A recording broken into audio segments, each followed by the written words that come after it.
Thank you, Hanan, and good morning. It's really exciting to be here. I had a good day yesterday. I hope all of you did too.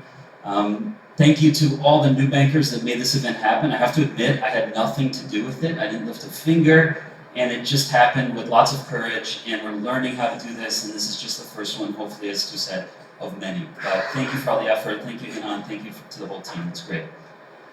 I'd like to talk to you this morning about Nubank and some experiences within Nubank, but I'm going to try to tie it back to things that you might be able to apply in your day-to-day. So hopefully I'll be able to make this relevant for you. And the title is Clojure for Everything, or maybe it should have been Clojure Everywhere, and hopefully that'll be clear by the end. Nubank has grown very, very quickly, and for those on the inside, that's been quite a profoundly stressful experience, but also very rewarding to see people using the products we built and reacting positively to the change that we're trying to bring to the market. First in Brazil, but now we're talking about going to Mexico, to Argentina, and so we're starting the international expansion. So this is our customer base growth, which is very intense.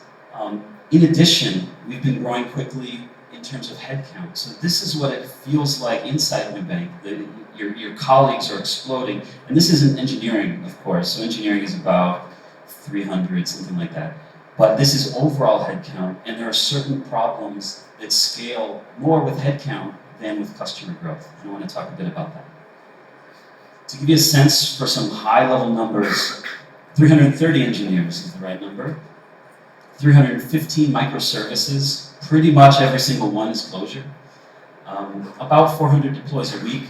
We went yesterday and counted all of the lines of Clojure. Maybe we should have counted the forms, but we counted the lines. And Nubank is 1.7 million lines of Clojure, which I don't know if that sounds like a lot. To me, for a bank, that actually sounds like very, very little. And I think that speaks to the compact and efficient way that Clojure reads and the power that you can do with the very few keystrokes in Clojure.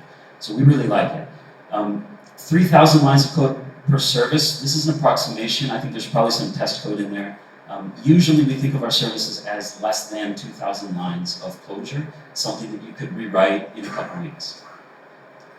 And we have over 2,100 datomic transactors running in production.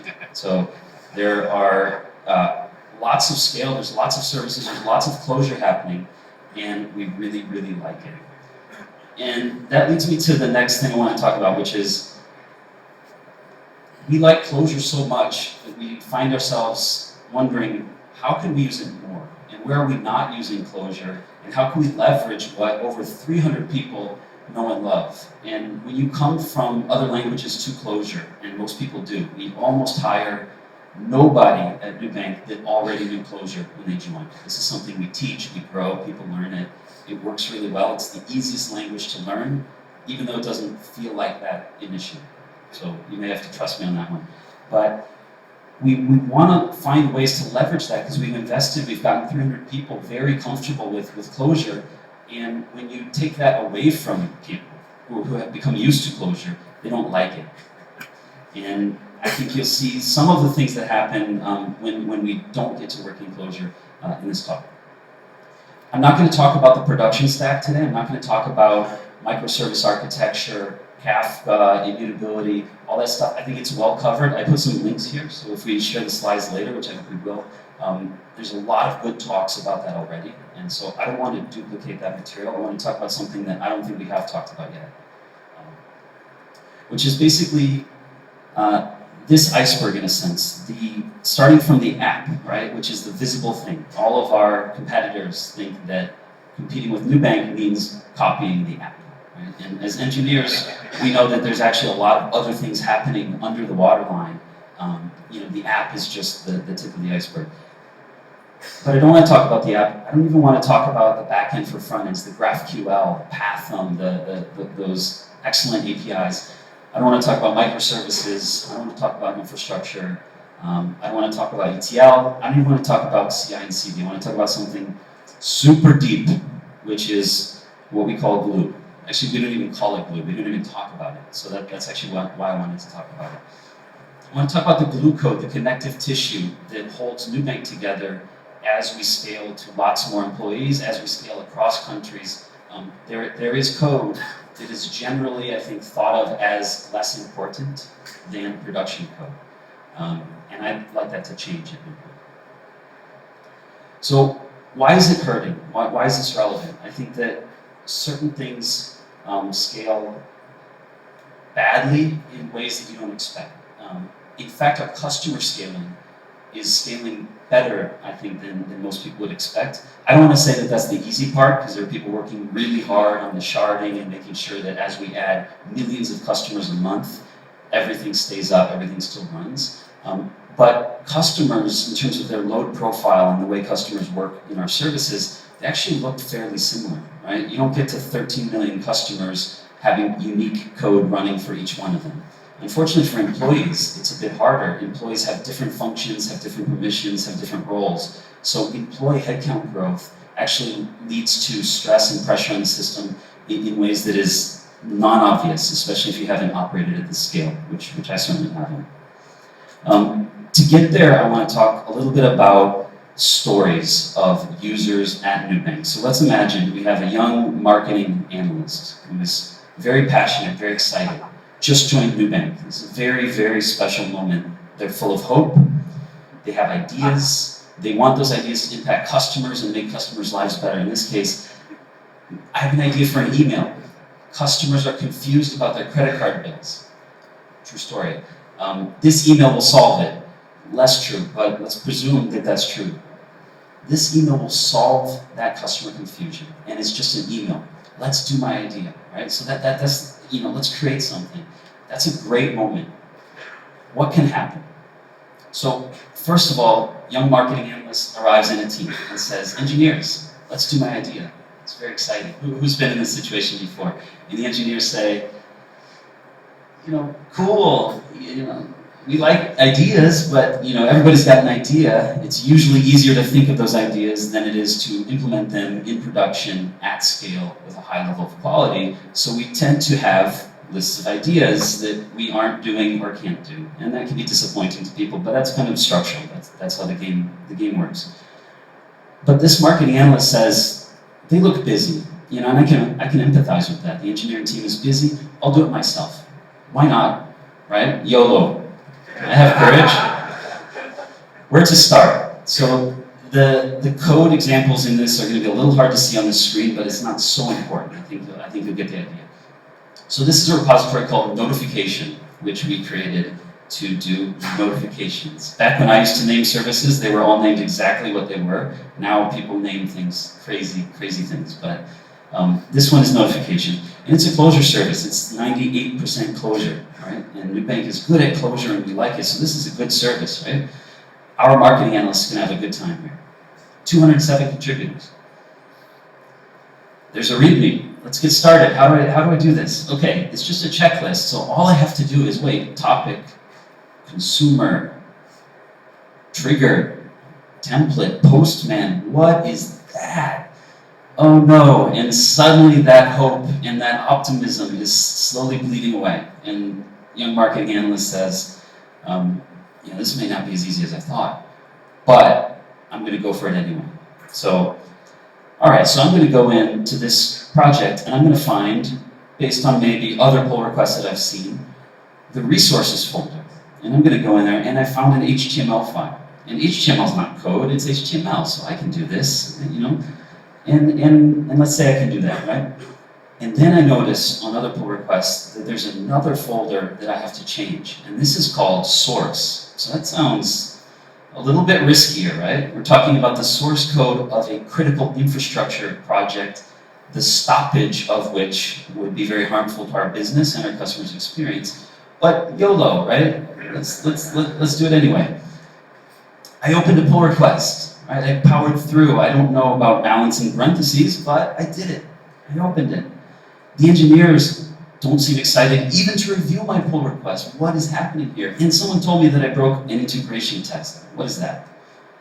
So the timeout here is that, what is really happening? It's not that the engineering team is hostile to marketing analysts, or even that the engineering team is unmotivated to work on good ideas that would help our customers, right? It's that the engineering team and their customers are locked into a iteration loop that is unproductive and coupled in an unproductive way. So what have we learned here? We say that Clojure code is data and data is code, but I think if we're honest, this is more code than data. And this could have been data. In addition, the locality is poor. You have to go change things in completely different branches in different areas of this project to do the incremental thing, which is the next email or the next variant of that email. Right? And I didn't even get into the guidance of, for every new email, write a new integration test. Right? We actually did that too, which was not a good idea. The other thing is we've coupled the inner loop of iterating and experimenting with communication, right, which should be super fast, with the deployment of a core infrastructure project. And lastly, and we didn't even get into this, we have centralized the adaptation of business events from everywhere in the system into notification payloads that can be used to interpolate emails to customers, which means any business event that requires a notification also requires a pull request on our notification service. And this isn't a bad service. The code isn't bad. The people that wrote it weren't, not trying to do a good job. In fact, I'm largely responsible for these mistakes. It's just that we got the domain model and the dividing line between those different abstractions slightly wrong, and that makes all the difference. One more example closer to home. So this is an engineering example, and I think most of the folks in the audience are software engineers, so you'll be able to connect with this one. I have an idea. It always starts the same, right? And it's always a new microservice because you're an engineer. And now, let's say you already wrote it, you just need to deploy it. How hard could that be? Where to start? So this is a project called Deploy. And one thing you might be able to see here is that it's 95% Ruby. Remember when I said that people that get used to Clojure don't like it when you take it away from them? Engineers did not like this project. And this is another thing that I did, so I can own that, right? When we started Nubank, Ruby was the only language that I was comfortable with. I knew we didn't want to use Ruby at Nubank given what we were building, and I knew we wanted to use Clojure, but I didn't know Clojure yet. And so I had these kind of crutches and these fallbacks where if I need to make it work, at least I can do it in the thing that I know. And that bias for the thing you know is very well known, very well understood. That affects everybody. So I did this, and it lived for many years longer than I expected, and people still will come up to me and insult me sometimes over this. So 218 contributors, 15,000 commits Ruby. All right, YOLO, I can do Ruby. Ownership mentality, I'm trying to get this service out, it's important. There's a README, and you really can't read that README, but in that README is all kinds of crazy stuff with exclamation points. At Nubank, we put an exclamation point at the end of something that has side effects, right? And so there's a bunch of stuff about creating infrastructure and putting in stack IDs and doing crazy stuff. And maybe you can actually follow along with that usage guide because you're an engineer. But should you, right? Should you have to? Let's see what happens. Here is the source code for a file called stack service. That sounds like what I'm doing, but it's actually a total red herring. This has nothing to do with deploying service. And finally we found it, again, looking at other pull requests that other people did, and we have this map. And it's kind of declarative, this is kind of nice, but my goodness, this seems large and hard to maintain and kind of unwieldy. And at the high water mark before we killed this thing, there were over 2,000 lines of code in this one file. Again, the intent wasn't bad. It is kind of declarative, but it wasn't the right split, and that makes a big difference. So, the engineer opens a pull request. Again, other engineers don't seem that excited to review my pull request. Why is that? And, of course, you broke an integration test. So, this is probably an exaggeration. I was thinking, what's worse than a dumpster fire? And this was the only thing on the internet that was worse than a dumpster fire. And it started with the greatest of intentions, right? The best of intentions. And these projects ran Nubank for years, and they worked. But we can do better. What have we learned here? Teams are correctly protective of critical infrastructure. We don't want critical infrastructure projects being kind of self-serviced into large crashes, right? Also, what we were doing with this infrastructure was provisioning a Cloudformation template. Are folks familiar with Cloudformation? Who understands that? Okay, some. Basically, a declarative template like Cloudformation is defined by the following. You tell the you render into the template what you want, not how to get it, not which steps to take, right? So it's very different from imperative programming. Well, we managed to wrap an imperative command line interface around a, it's not a beautiful declarative DSL, but it works, and most importantly, AWS has to worry about all of those race conditions and interdependencies between the infrastructure you're spinning up. So that's actually quite impressive that we managed to do that. Also, context switching, right? 300 Nubank engineers, every time you're asking them to have friction in their workflow and go out of their comfort zone, we're losing efficiency and we're losing speed. And finally, it's kind of hard to visualize the state here, right? Like I ran the command with the exclamation point. Did it work? Is it there? The incentive is for you to go use the AWS console and check. And we really don't want people doing that. No offense to the AWS console. So the overarching problem of these two examples is the following. We've mixed, unintentionally, we've mixed data with logic, and we've mixed a platform that people should be building on top of with the implementation of that platform. And we have this subtle coupling. And the way you know this is happening, and this could be happening in your company, depending on the use case, is that you feel like people are working too hard on both sides. So the people that are trying to build on the platform are struggling. There's a lot of friction, right? That hope is kind of gradually bleeding away, that optimism. And the team that seems unresponsive to pull requests, they're not unresponsive at all. They're just getting hammered from all sides because there's too much friction in the inner loop, and they are being set up to be gatekeepers for this critical infrastructure. And that in and of itself is an incentive problem. So, are these two isolated examples at Nubank? Not at all. I had 5 or 6 more, and I could keep going, but we didn't have time for that. So I see this a lot. And this is the sort of problem that scales with headcount, not with customer growth, right? And it's hard to solve this problem without writing some custom code, which is hard to prioritize when your customer growth is a rocket ship. So this is actually a tricky problem to unpack and to prioritize. And the other thing that this scales badly with is work structure. So as you have multiple offices, multiple countries, you need stronger connective tissue to make the complexity of operating in that environment easier to deal with.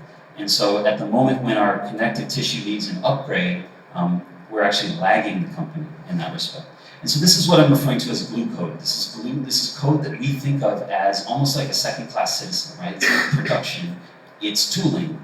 And tooling, everybody knows you write in Bash, right?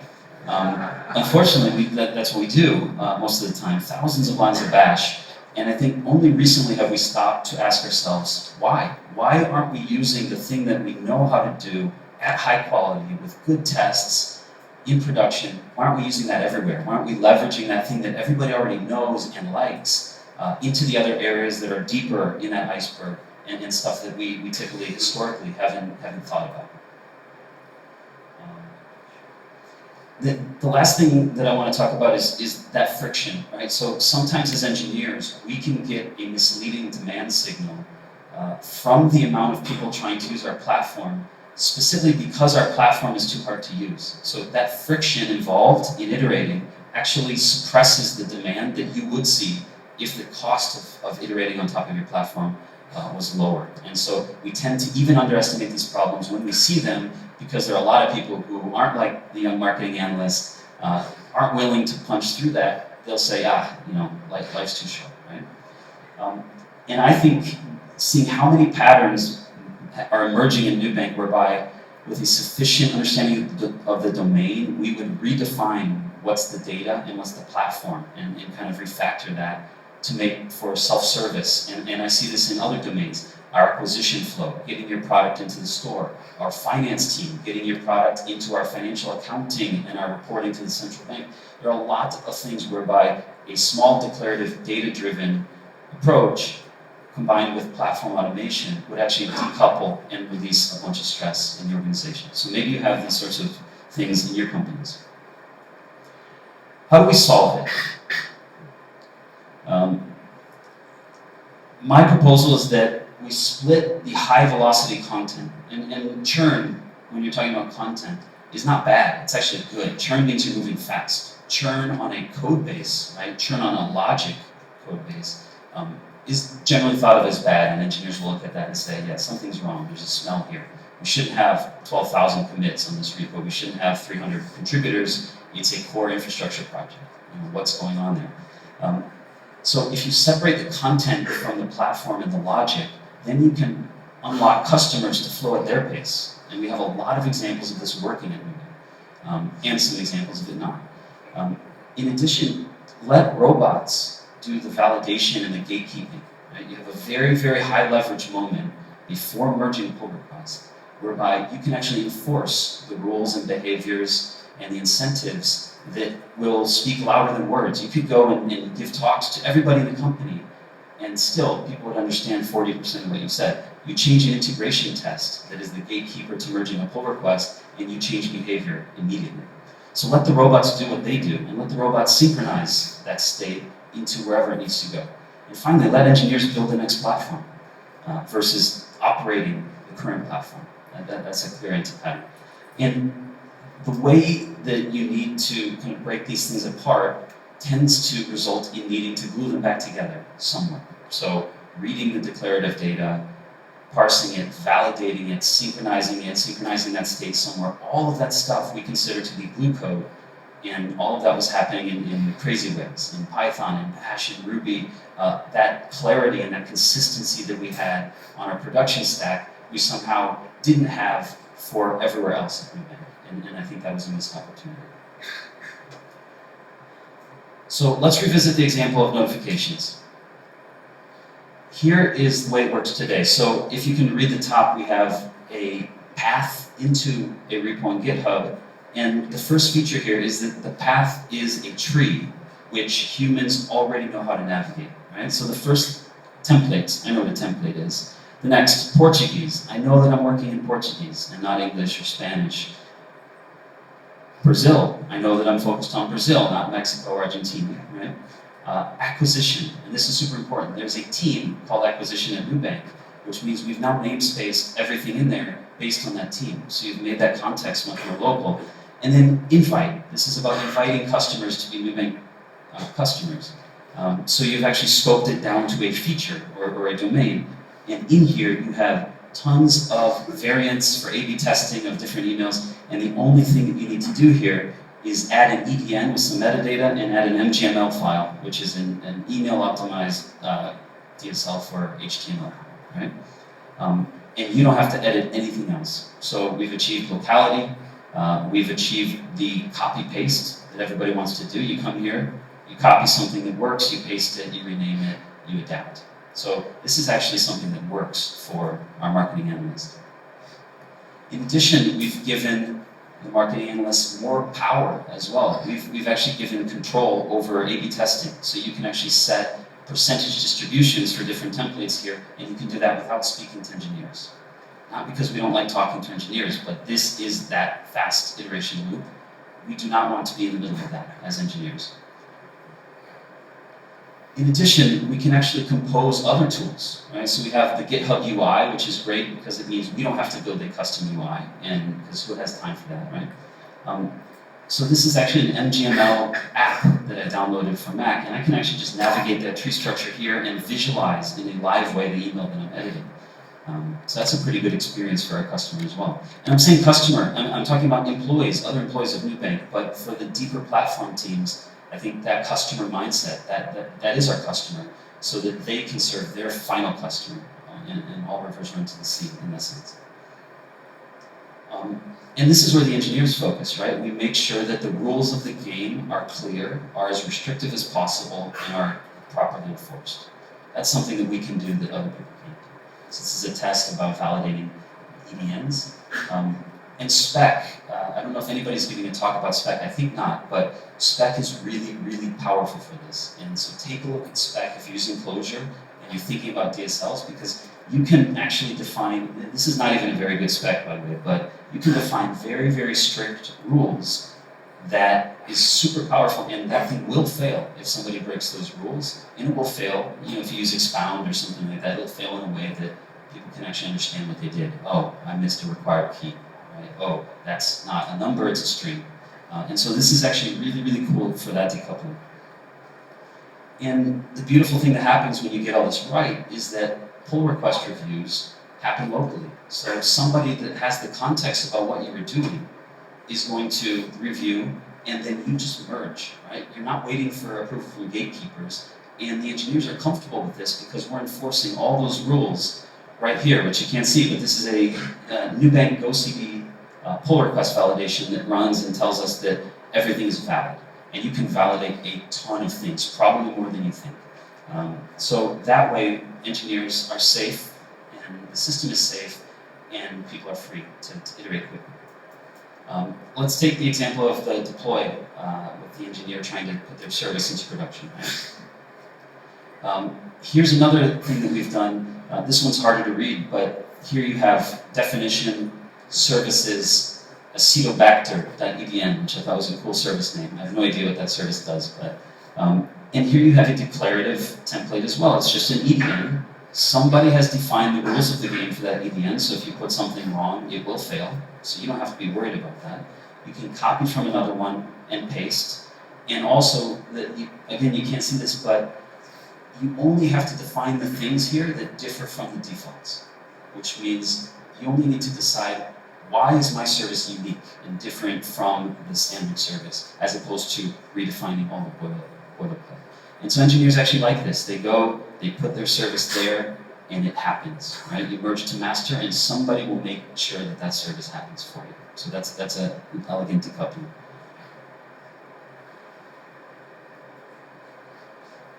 Again, spec for strong validation.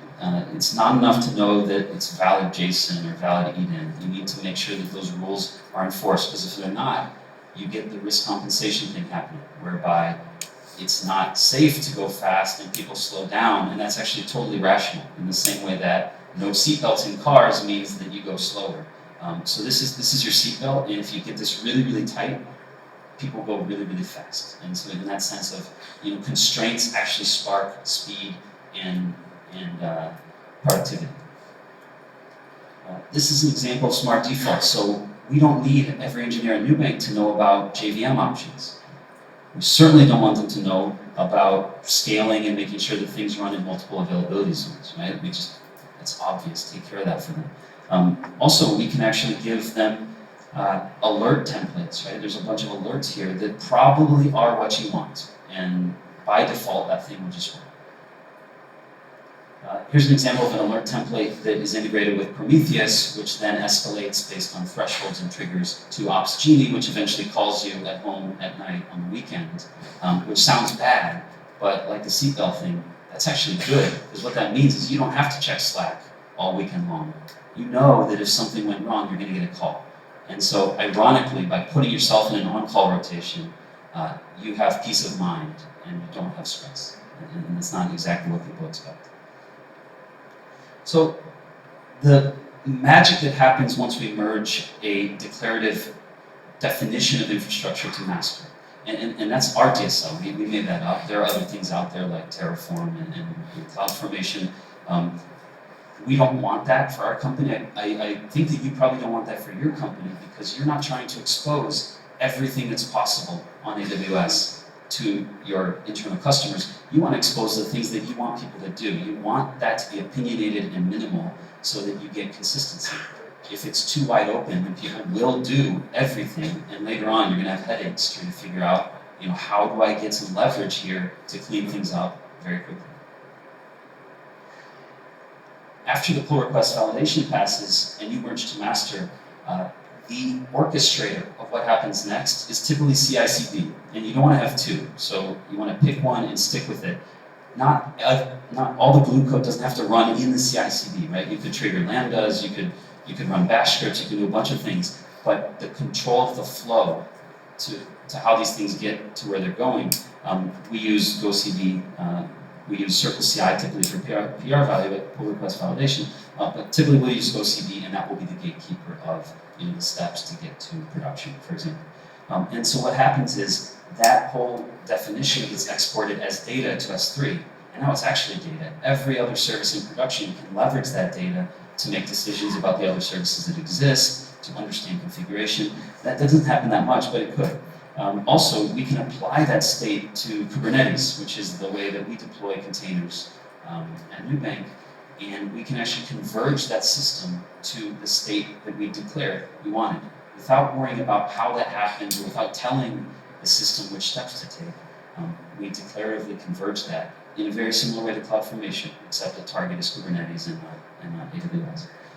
We could also create a new service, right? If you've created a net new EDN that we haven't seen before, we can already go and provision that service for you. We can generate crypto key sets. We can make sure that the infrastructure is provisioned. We can do a lot of those things that tend to be tasks that add friction to the engineering day-to-day are often overlooked. We can actually put that onto the machines to do that versus having big checklists for you as an engineer to go create your new service. We can also right-size nodes. We can create new shards. There's really no limit to the power that this DSL has to converge our declared intent to the reality that we see in production. So if we take a big step back here, and I think this is a relevant thought exercise to do at your companies if you're seeing any of these patterns, right, where it feels like there's way too much to do, too much friction, frustrated customers, there's just an impedance mismatch somewhere, is take a look at what should be data and isn't. Take a look at what are the triggers and how can we factor those out and decomplex that. And take a look at where is the execution happening, because it might be that you could have the language you actually like running in different places in different contexts and actually helping to glue all these things together.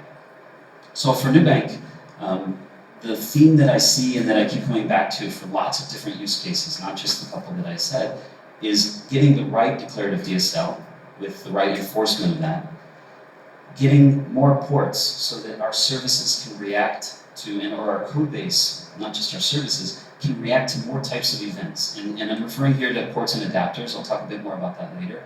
So it's okay that that's not clear yet. And Clojure everywhere, right? Like, why do we have to use thousands of lines of bash when we could actually make, and by the way, I like bash, I do bash, but we don't test bash. And that's the problem.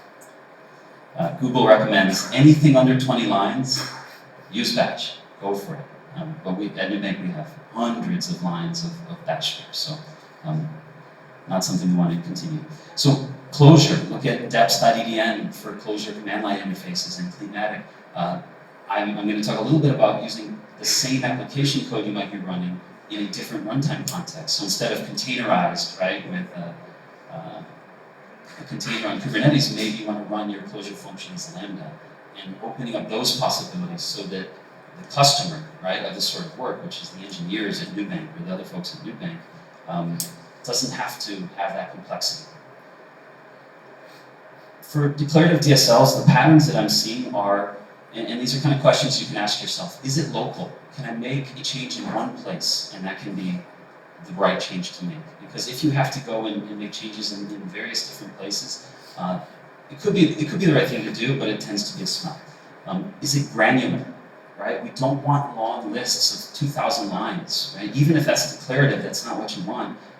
Not least of which because that's really a recipe for Git conflicts, right? Merge conflicts on GitHub. And if you're exposing GitHub to business folks, which I highly recommend, like we have a lot of courageous business folks at Nubank who are not afraid of GitHub. They will actually learn how that works. And that's also for two things. One, that's a UI that they can use that we don't have to build. And two, it builds empathy. So a business person who's interacting on GitHub with engineers, you're actually bringing those folks closer together and closer to understanding one another. So I highly recommend it.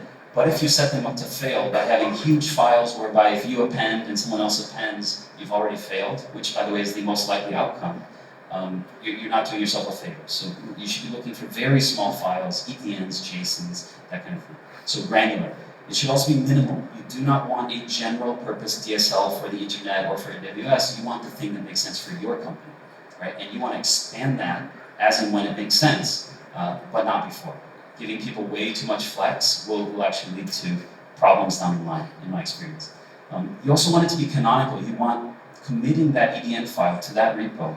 When that hits master, that is the truth. The truth can't be somewhere else, right? If you have two truths, you're going to confuse people really fast. So the DSL has to be the canonical definition of the truth. It's also audited. We've convinced the Central Bank of Brazil to look at GitHub as a source of audit truth for Nubank. They've also understood Datomic as a source of audit truth for data. I'm really proud of both those things. So there's other benefits for having the source of truth be Git as well. Declarative, I think we talked a bit about that. The other nice thing about declarative approaches is that they compose. So we can have multiple declarative approaches and we can actually converge those, whereas as soon as you have an imperative wrapper, that is no longer composing well with other approaches. I'll give an example of declarative formats composing later.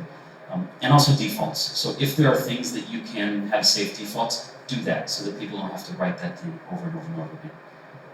The typical features that I see on top of these DSLs is things like validating the input representation. Are those valid EDNs? Do they spec, right? Do they validate the spec? You can do that at the pull request time so that you're pulling that feedback as close as possible to the user. The other thing is CI/CD pipelines. You can run the same code in your production kind of to-prod pipeline as you run on your pull request checks. You can reuse that. The next step is indexing, and this is the one that we typically miss when we use Bash. So Bash, we tend to do finds and then couple the things that we're going to do next to the physical layout of those files on disk. You're much more powerful if you have an intermediate representation, whereby you have an index, typically a Clojure map, and you have all of those files in the same data structure. And now you can actually validate relationships between them, right? Like that A/B testing example. It was referencing two other templates. We can do validations that those two other templates actually exist, right? That there's no typos there. And we can also change the physical layout, right? We can change the tree structure as and when things change. As long as we still produce the same index and you can test for that, your code is fine. And so this is actually non-trivial to build. I think sometimes we underestimate the things we're going to want to do when we pick up Bash and we say, what's the worst that could happen? Then we typically will do rendering and interpolation. So if you have to have everybody copying something for prod and staging or copying and pasting, you might actually just be able to do interpolated segments and then make sure that we interpolate the right thing for the right context, like environments, like AWS accounts, stuff like that. And then export. And export, there can be multiple output formats. You might want a JSON, you might want a Parquet file to drop into the ETL. And these things don't have to compete. You can actually do all of them, right? When you couple yourself to the input format as your output format, you lose that flexibility and that power. In terms of ports and adapters, so is anyone here familiar with the ports and adapters architecture or the hexagonal architecture? Okay, a few folks. Typically, what this means is that you have pure logic in the center, and you try to pull the side effects and the kind of the wrappings of how you communicate either with the outside world or whatever to the edges, right? And we consider ports to be things like HTTP, in, out, Kafka, message in, message out, right? Datomic, writing, reading. So those are all things that you want to make sure are well factored to the edge and keep your logic in the middle really clean. But, and these really are the ports that we use most commonly at Nubank, but why does that have to be the case? We could do a lot more. If you look at command line interfaces, generating, almost like the same thing as an HTTP request coming in, you could generate that from a command line interface. You could do that from a CI/CD pipeline. You could react to events from pull requests, from people merging pull requests, and you could also do a whole bunch of other type kind of cron signals. You could do API gateway and some of the AWS stuff. You can react to new files being added to S3. And today, none of these things are really available to our production services. You could build it in a custom way, but as a platform, we don't do this yet. And part of the reason is that we don't run Clojure in this way yet, but we could. So adding more ports and adding more power to what people can do with the same Clojure code, I think is interesting as a future direction. In terms of Clojure everywhere, so right now, the only thing that exists at Nubank is this containerized service. So you want a long-running service, you want that to be highly performant, latency sensitive, super stable, auto-scaling. That is the thing that we do well.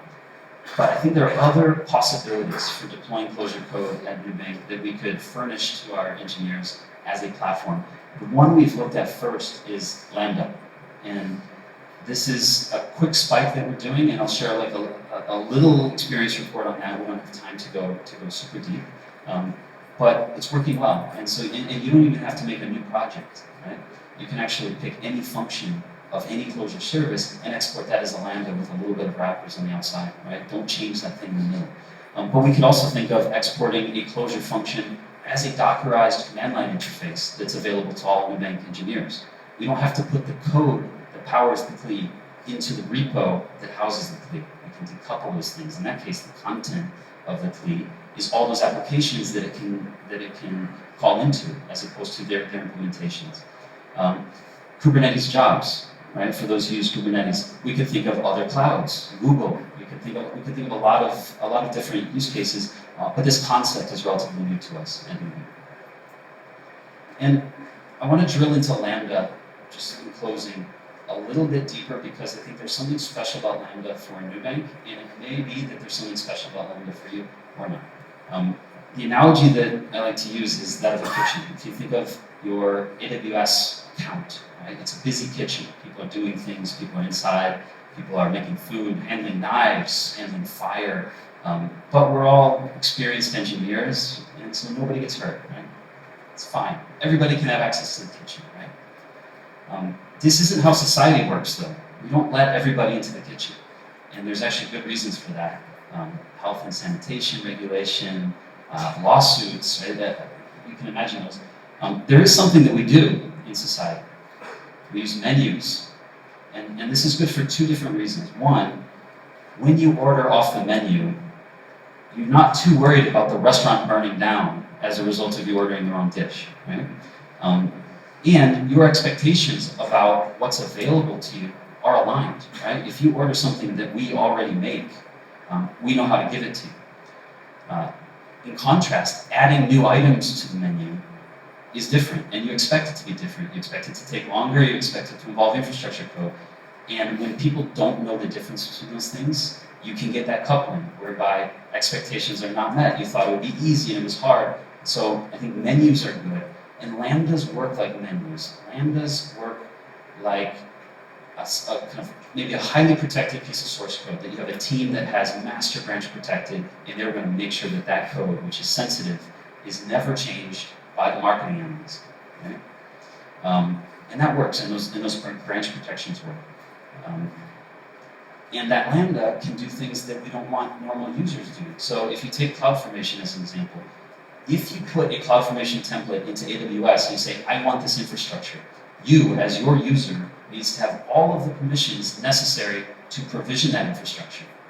And if that includes things like IAM permissions, whereby you have permission to create and or modify other permissions, that is Pandora's box. You unlock all kinds of problems that you don't want to have in your company. So the better way, the thing that's working for us, and it's a bank, right? Nubank is a bank, so security is important. Maybe this is special to us, but I'll bet there's something in your company whereby security is also important and this could be relevant to you. You unlock the ability for engineers to have the permission to trigger a Lambda, and the Lambda has the permission to change all that sensitive stuff. And you decouple. It's one more way of decoupling the workflow, because you do not want your users to have all the permissions they need to wrangle everything that they're actually going to need to do in their daily work. So I think this is an interesting concept. And maybe there's a robot in the kitchen, and maybe the thing you're triggering is written in Clojure, and maybe it's tested in high quality, and we don't have to move to JavaScript just because it's a Lambda. We don't have to add that friction. And we did that friction for a long time. We had a mono repo called Lambda Automation, which had all of our Lambdas at Nubank for no apparent reason. There's no reason why they should all have been in the same repo. There's Python, there's JavaScript, there's Java, there's all kinds of stuff in there that feels very different from the consistency and clarity that we have in the rest of Nubank. So we're revisiting this now, and we're saying you can actually pick any Clojure function in any code base, right? So we maintain ownership, and we allow you to deploy in different ways. So no mono repo, no being forced to switch languages, Clojure everywhere. I think we have a couple more minutes. Are we out of time? 5 more minutes. Okay, I'll try to finish quickly and then we can go to questions. But this is a quick experience report because as Nubank CTO, I don't always get time to code, but when I do, this is what I've been doing. So I'm a bit closer to this project than most. What I've seen from Clojure Lambdas is that it works fine. I've heard people say it doesn't work. I've heard people say that there's a cold start penalty, that that's not the right tool for the job. In my experience, it depends on the job, but it can be a good tool. I'm seeing we had to strip down our libraries, so we couldn't put our whole common library stack into Lambdas. We actually wrote 2 new libraries, one for kind of really, really basic core stuff like logging, and another thing for the serverless kind of framework, right? The micro framework that's going to insulate your Lambda handler from all of the whole Java and the other contexts that you don't want to leak into your Clojure code. And we're seeing 12 megabyte Uber jars at Nubank. It's not too big. It actually works just fine. The cold start penalties are something like 7 seconds. We can run Lambdas that do a lot of things with a 500 megabyte memory footprint, so we're nowhere near the ceiling. And we see millisecond latency. And the trick to that is deciding if it matters for your use case. Because there are a lot of things that are more event-driven, whereby you actually don't care about the cold start as long as the thing happens, right? And you're happy not to pay for a server for the other 20 days of the month that the thing didn't happen, right? And if it is latency sensitive and you do want it to be performant, just put a cron trigger every 5 minutes, right? It's not super clean, but it does work. And you get to sub 100 millisecond latencies, which is the lowest, the most granular way that AWS can build with the execution of a Clojure Lambda handler that doesn't do much, right? So there's no reason, either from a performance standpoint or a developer ergonomic standpoint, to consider Lambda as an inappropriate target for Clojure code. And there's some big benefits. You can reuse code that already exists in that center part of your services. You can just reuse that logic. You don't have to extract it to a library. You don't have to duplicate it. You can just reuse it. You can benefit from all of the concurrency benefits of Clojure in terms of lots of little granular files, processing those things in parallel and syncing things in parallel, right? We do a lot of IOP maps. That's super powerful and super easy to do in Clojure and very hard to get wrong, right? So that's a common pattern and Clojure is great for that. You can do Java crypto, right? I mentioned provisioning crypto keys and stuff. So there are things where it can be hands-free that you couldn't really do effectively when you were limited to JavaScript. And you can use Cognitect's excellent AWS SDK wrapper. I don't know if anybody has seen that. Very idiomatic, very composable, very cool. I think David Chilinsky's in the room somewhere, and I think he maintains it for Cognitect. Like, I highly recommend that. And then we built a kind of a micro framework.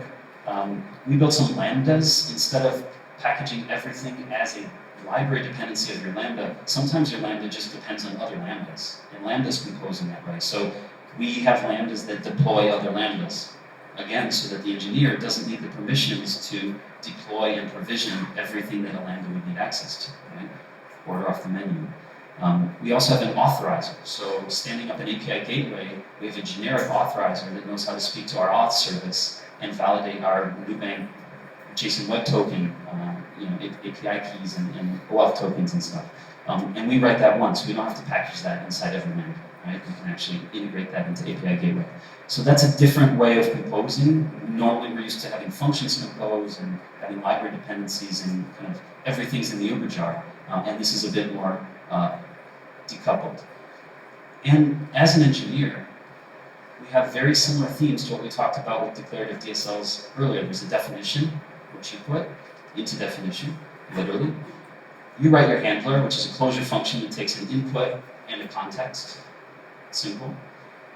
And there's a workflow based on a command line interface for you to deploy your new Lambda very, very rapidly to the developer account and iterate, including iterating on things like permissions, which are hard to get right in advance. You kind of have to fail and fail and fail until it works. And then you open a pull request on master for the security team to review.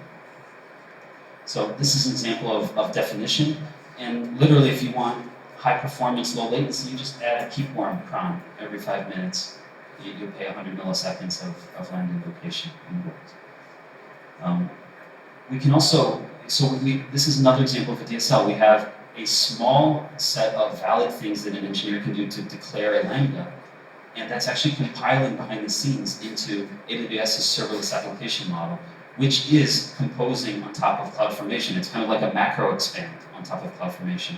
And so what we can do is we can actually spec out the input type and the output type, and then generate a bunch of random inputs that are valid for our definition, run them through all of our framework code for provisioning lambdas, and make sure that the result is a valid Cloudformation template. That's super powerful. I caught like a bunch of bugs with this, so very, very useful. In your handler, at the end of the day, you have a middleware stack, which you can customize, right? And you have components. We call them components because we're heavy users of Stuart Sierra's component library. And in our services, that's where we put the state. We have a system that starts, and the components start, and then they're started. And then when it stops, they stop. So we're trying to converge and isolate that state to one place. In Clojure Lambdas, you want to just use a def, because the things that are statically evaluated will be only evaluated on cold starts or new deploys. They will not be reevaluated inside the inner loop of every invocation, and that's important for performance. And then your handler, right? You have an input in context whereby you can have, clients that you don't want to instantiate every time. You pull those in from the context, and then you usually would delegate to some logic that is outside of this handler namespace. So there's a very thin wrapper that you can put on top of a Clojure project, and it just works. So this is something that gives me optimism about using Clojure in more places at Nubank. And I'm excited about it, and I think it's going to bring benefits to all of that glue, that kind of connective tissue that binds us together and helps us provide great employee experiences to people that work in Nubank. So hopefully that will help you as well. Data, trigger, execution. Right? Think about those things and try to find places whereby you may be coupling all those things and make the lines aren't so clear. That framework has helped us a lot. And if you're interested in building things with us, Nubank is growing. We're clearly growing here in Brazil, but we're also opening new offices around the world, and we're starting to work with remote. So if there are folks who wouldn't typically be able to work with Nubank in São Paulo, that may be changing. So reach out. We're hiring, and we're really, really happy to have you all at Nubank. Thank you.